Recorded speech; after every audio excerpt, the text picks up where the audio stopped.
Hello दोस्तों, कैसे हो आप लोग? सब मस्त हो, बिंदास हो?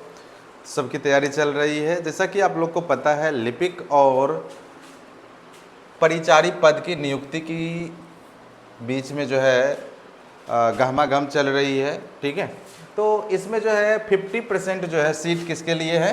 अनुकंपा पर बहाली होगा। ठीक है, तो वो जो 50% सीट है, आज उसमें बात करेंगे। अनुकंपा का जो है ना, जितने भी सीट है उस पे एक सीट पे जो है ना कई आश्रितों का दावा है। एक सीट पर ही कई लोगों का दावा है।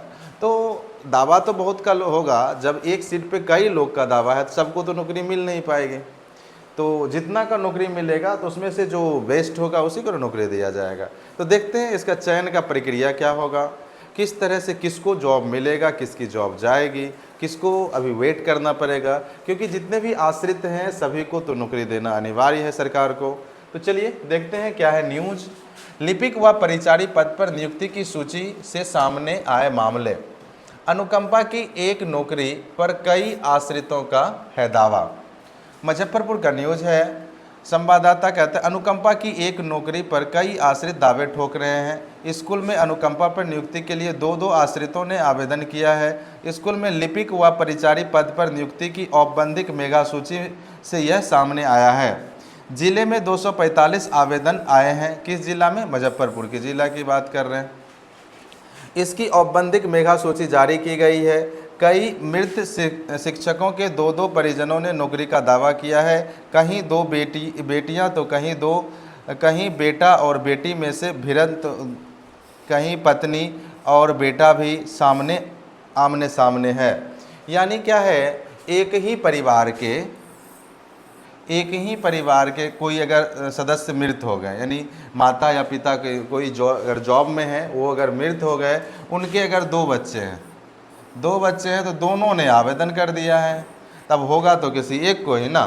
तो इसका क्या प्रक्रिया होगा, क्या इसका मतलब चयन का प्रक्रिया होगा, ये सारा चीज़ देखते हैं किस न्यूज़ के माध्यम से। ठीक है, तो देखिए यहाँ से कहीं जो है दो बेटियाँ ही भिड़ गई है आपस में, कहीं बेटा और बेटी भी भिड़ गई है, कहीं पत्नी और बेटी भिड़ गई है। ठीक है, बेटा तो आमने सामने। ऐसे मामले में परिवार के सभी बचे सदस्य को बुलाया जा रहा है। 26 जुलाई को ऐसे मामले की शिक्षा कार्यालय में सुनवाई होगी।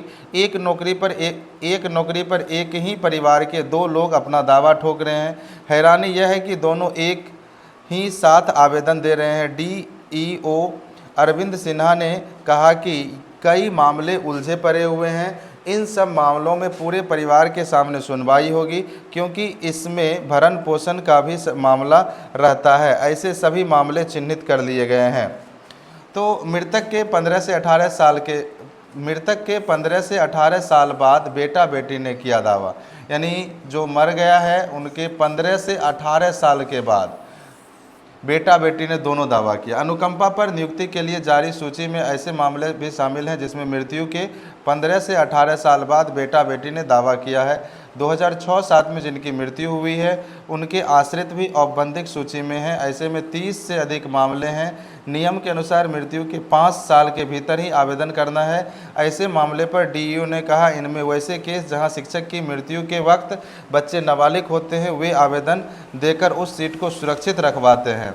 अगर मतलब ये कह रहे हैं कि जो नियम है, जैसे कोई डेथ कर गया तो 5 साल के अंदर ही आपको जो है ना आवेदन देना पड़ेगा, लेकिन ये कितना 15 से 18 साल के बाद आवेदन दे रहे हैं। अगर मान लीजिए नाबालिग है बच्चा, ठीक है, तो आपको आवेदन देके वहाँ पे आवेदन देके और उस सीट को आपको सुरक्षित रख लेना पड़ेगा। जब आप बालिग होंगे तो आपको वहाँ जॉब मिल जाएगा। ये तरीका है। देखिए इसका क्या होता है। जो 15 से 18 साल के बाद जो आवेदन किए हैं वे आवेदन देकर सीट को सुरक्षित रखवाते हैं। बच्चे के बालिग होने पर उन्हें नौकरी मिलेगी। ऐसे मामले जायज़ हैं, लेकिन जिसमें पहले आवेदन नहीं किया गया है, 5 साल के बाद कार्यालय में अनुकंपा पर बहाली के लिए आवेदन सौंपा गया, उनकी जांच कराई जाएगी। क्या वजह है, क्या उसमें जो 5 साल के बाद आवेदन किए हैं उनका जांच किया जाएगा कि इनके पीछे क्या राज है, क्या वजह है।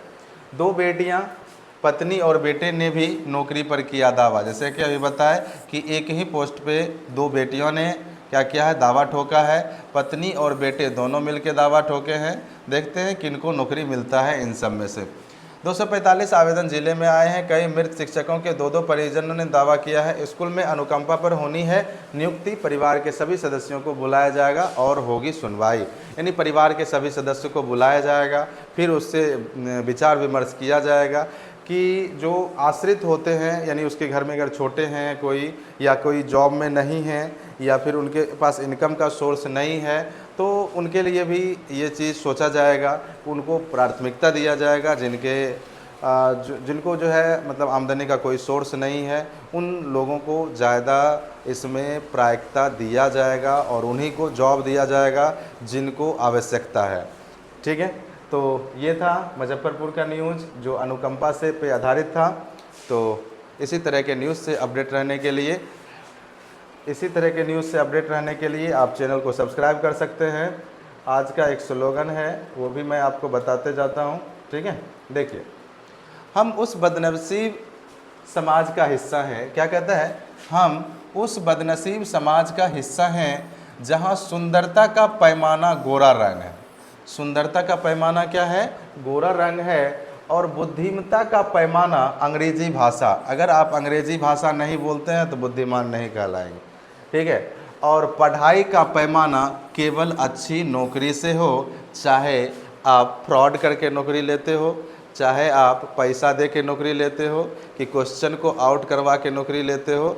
अगर नौकरी ले लिया तो मतलब सबसे ज़्यादा पढ़े लिखे लोग हैं, नहीं लिया नौकरी तो मतलब आपने कुछ नहीं पढ़ा। आपने लाइफ में जितना भी पढ़ा लिखा डिग्री है वो सब बर्बाद है, वो सब कुछ नहीं है आपके पास, रद्दी के भाव बिकने वाला है। ठीक है, ये इस स्लोगन के अनुसार है। अभी का जो समाज है उसके अनुसार, ये मैं नहीं बोल रहा हूँ, ये अभी का समाज बोल रहा है। ठीक है, तो ये था आपका आज का स्लोगन। क्या है स्लोगन? एक बार फिर से बोल देते हैं आपको। हम उस बदनसीब समाज का हिस्सा हैं जहां सुंदरता का पैमाना गोरा रंग और बुद्धिमत्ता का पैमाना अंग्रेजी भाषा और पढ़ाई का पैमाना केवल अच्छी सरकारी नौकरी है। मिलते हैं अगले वीडियो में, तब तक के लिए धन्यवाद।